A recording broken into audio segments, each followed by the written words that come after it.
Students, मैं अपने NIC chemistry channel पर फिर से आपका स्वागत करता हूं। और जो हमारा विलियन वाला चैप्टर था उसे आगे बढ़ाते हैं। हमने इससे पिछले वीडियो में सीखा था कि विलियन की सांद्रता व्यक्त करने की मुख्य विधियां कौन कौन सी हैं, और उसमें जो लास्ट विधि हमने डिस्कस की थी वो मोललता थी। मोललता के बाद जो सांद्रता व्यक्त करने की विधि है वो है मोल प्रभाज। आज हम इस वीडियो में मोल प्रभाज के बारे में डिस्कस करेंगे। तो आइए हम जानते हैं कि मोल प्रभाज क्या होता है। मोल प्रभाज के बारे में जानते हैं। किसी विलियन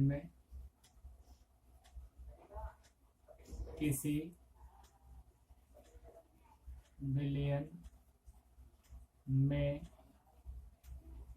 उपस्थित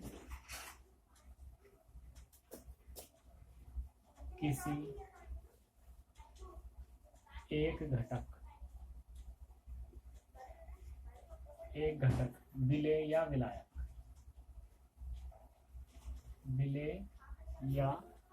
विलायक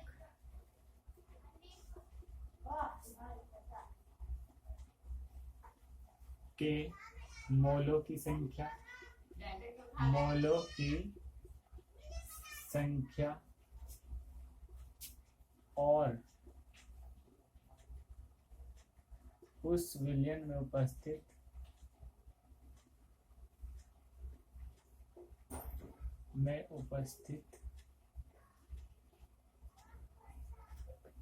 सभी घटकों के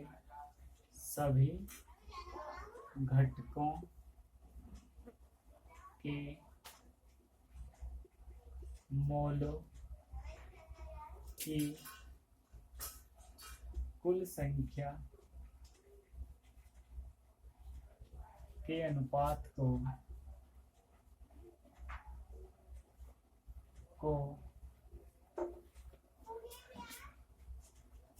उस घटक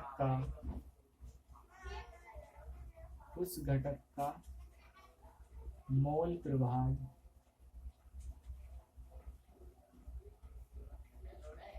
कहते हैं।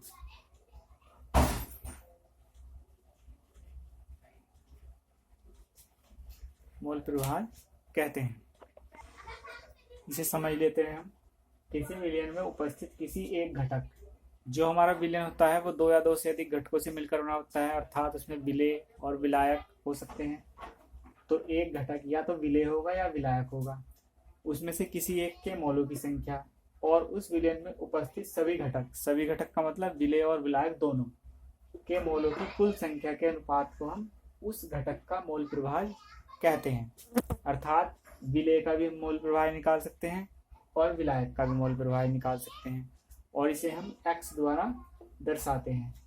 तो इसका मोल प्रभाज निकालने का सूत्र भी होता है। यदि हम किसी विलयन में विलेय का मोल प्रभाज निकालते हैं, विलेय का मोल प्रभाज, तो उसे लिखते हैं हम x विलेय बराबर विलेय के मोलों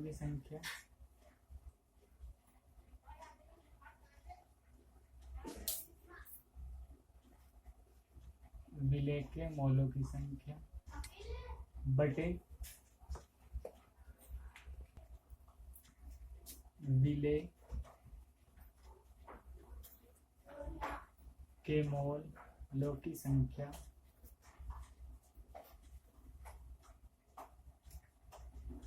प्लस विलायक के मोलों की संख्या।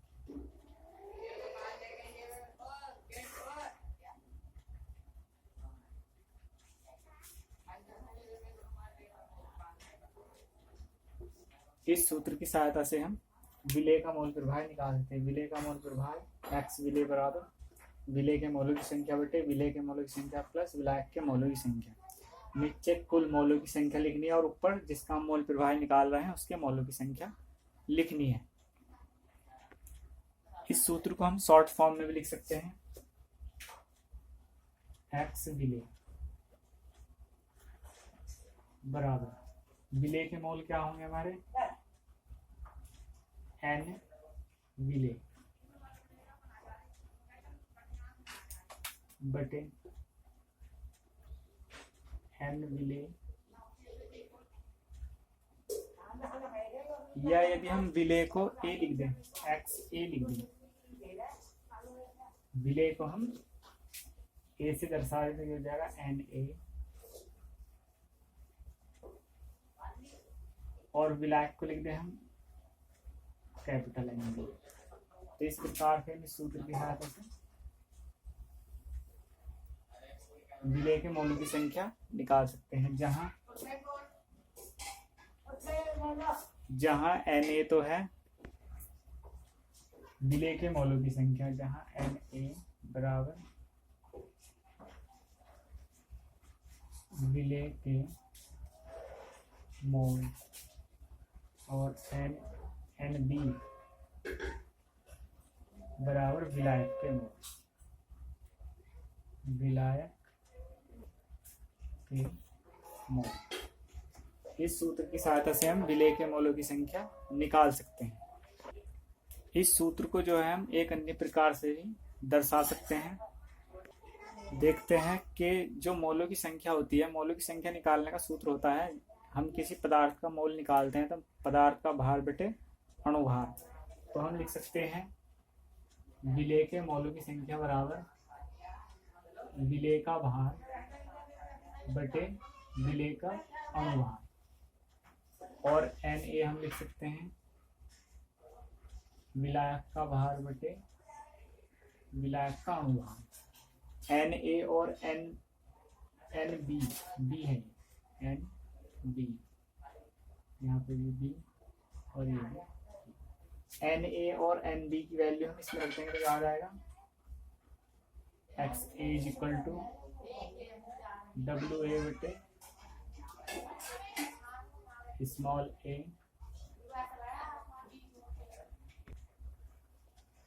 और जो है इसका Na की value small WA upon small ma गुणा Nb की वैल्यू रख देंगे WB और Mb। इस सूत्र को हम इस रूप में भी लिख सकते हैं। अब देखते हैं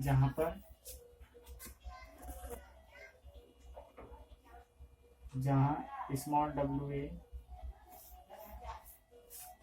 विलेय का भार और स्मॉल ma बराबर विलेय का अणुभार, विलेय का अणुभार, और कैपिटल WB बराबर विलायक का भार, और कैपिटल MB बराबर विलायक का अणुभार।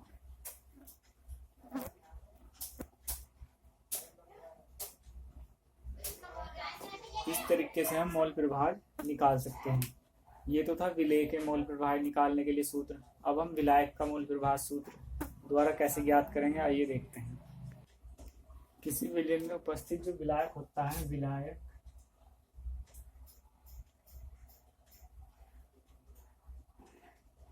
का मोल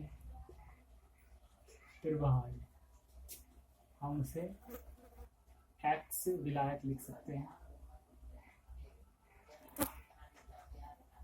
तो इसका सूत्र होता है विलायक के मोलों की संख्या, विलायक के मोलों की संख्या, और निश्चित लिख देंगे विलायक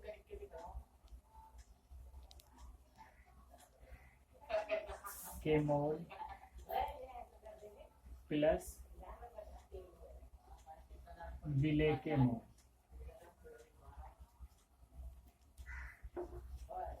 विलायक का मोल प्रभाव निकालते समय जो है विलायक के मोलों की संख्या को ऊपर लिखना है और नीचे दोनों को लिखना है, विलायक के मोलों की संख्या प्लस विलेय के मोलों की संख्या। यदि हम विलायक के मोलों की संख्या को कैपिटल N से और विलेय के मौलों की संख्या को स्मॉल n से दर्शाएं तो क्या हो जाएगा हमारा, एक्स बी लिख दो इसे, विलायक के लिए एक्स बी बराबर ये हो जाएगा विलायक के मोल कैपिटल एन बी और यह आएगा N B plus small N.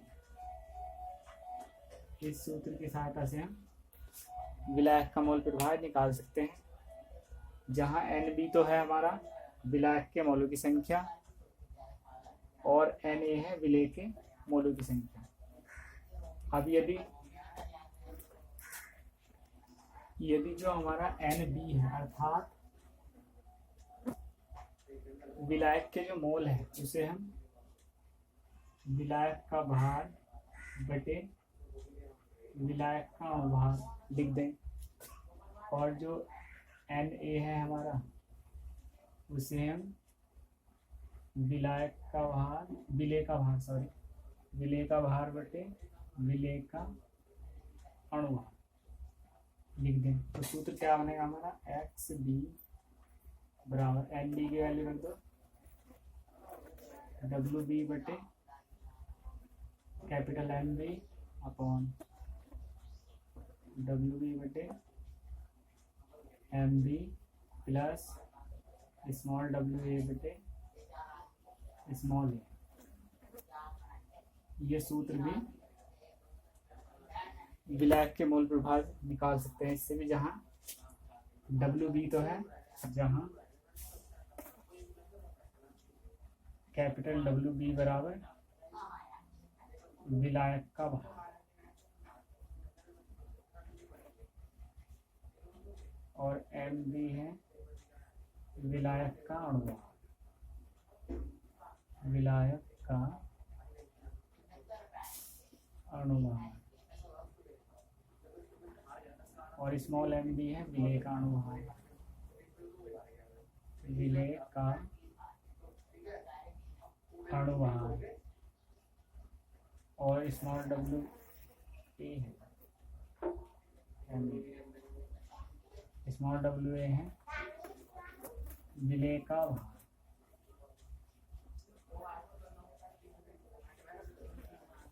ये हम इन्हें दर्शा सकते हैं। इस प्रकार विलेय और विलायक के मोल प्रभावियों को हम किसी विलयन में से इन सूत्रों की सहायता से ज्ञात कर सकते हैं।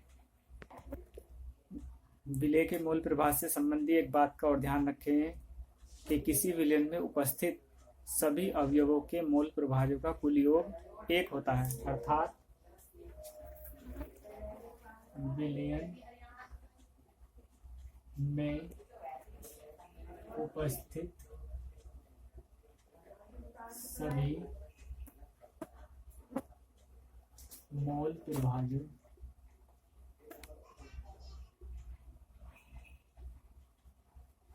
का योगफल एक होता है। अर्थात यदि किसी विलयन में विलायक और केवल एक विलेय घुला हुआ है तो उन दोनों का मोल प्रभाव अर्थात विलेय का मोल प्रभाव, विलेय का मोल प्रभाव प्लस विलायक का मोल प्रभाव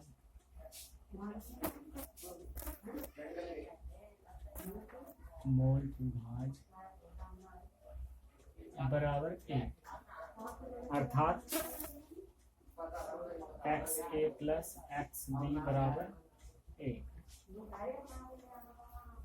दोनों का मोल प्रभाव का जो टोटल होता है वो 1 होता है।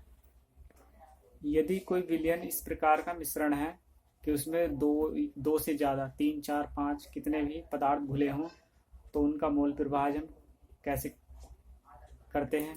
मान लिया उसमें हमारे 4-5 पदार्थ मिश्रित हैं तो पहले पदार्थ का मोल प्रभाव x1, दूसरे का x2, तीसरे का x3, इसी प्रकार से हम जितने भी होंगे xn तक जितने भी होंगे तो उनका सबका टोटल 1 होगा।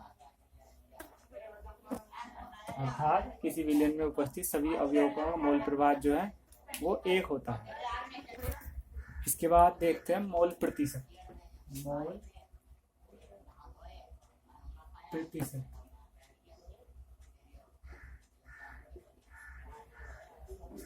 यदि हम मोल प्रभाज्य को 100 से मल्टीप्लाई कर दें, 100 से गुणा कर दें, तो जो हमारा आंसर आता है उसे हम मोल प्रतिशत कहते हैं।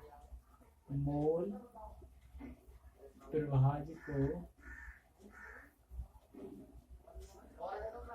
100 से गुणा करने पर मोल प्रतिशत प्राप्त हो जाता है। मोल प्रभाज्य को 100 से गुणा करने पर मोल प्रतिशत प्राप्त हो जाता है। जैसे माना किसी विलयन में विलय का मोल प्रभाज्य 0.5 है, तो उसका मोल प्रतिशत 0.5 गुणा 100 बराबर 50% होगा। इस तरीके से हम मोल प्रतिशत ज्ञात कर सकते हैं। मोल प्रतिशत को एक डायरेक्ट सूत्र से भी निकाल सकते हैं। मोल प्रतिशत बराबर मोल प्रतिशत बराबर अवयव के मोल बटे मिश्रण के कुल मोल, मिश्रण के कुल मोल और गुणा 100। इस सूत्र की सहायता से भी हम निकाल सकते हैं। जिस अवयव का हमें मोल प्रतिशत निकालना है उस अवयव के मोलों को ऊपर लिखना है और मिश्रण के कुल मोलों को नीचे लिखना है और गुणा 100 से कर देनी है।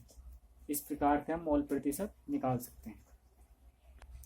इसके बाद जो है विलयनों की सांद्रता को व्यक्त करने की एक विधि है फॉर्मलता। फॉर्मलता क्या होती है? किसी विलयन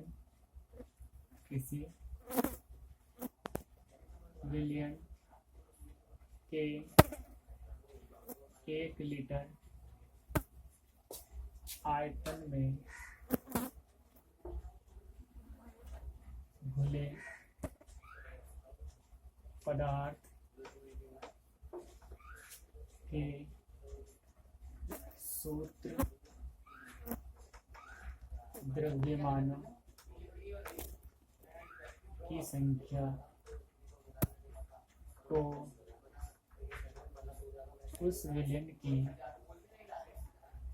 उस विलयन की फॉर्मलता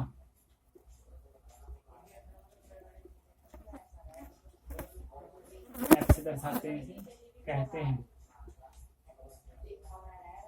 अर्थात किसी विलयन के 1 लीटर आयतन में घुले पदार्थ के सूत्र द्रव्यमानों की संख्या को उस विलयन की फॉर्मलता F कहते हैं। फॉर्मलता जो होती है किसी विलयन के 1 लीटर आयतन में घुले पदार्थ के ग्राम सूत्र, यहाँ तो ग्राम कर देंगे, ग्राम सूत्र द्रव्यमान की संख्या को उस विलयन की फॉर्मलता F कहते हैं। किसी विलयन की जो फॉर्मलता है उसे निकालने का एक सूत्र होता है। वह सूत्र है विलय का द्रव्यमान ग्राम में बटे विलय का ग्राम सूत्र द्रव्यमान ग्राम में गुणा विलयन का आयतन ml में गुणा 1000। इस सूत्र की सहायता से हम किसी विलयन की फॉर्मलता निकाल सकते हैं।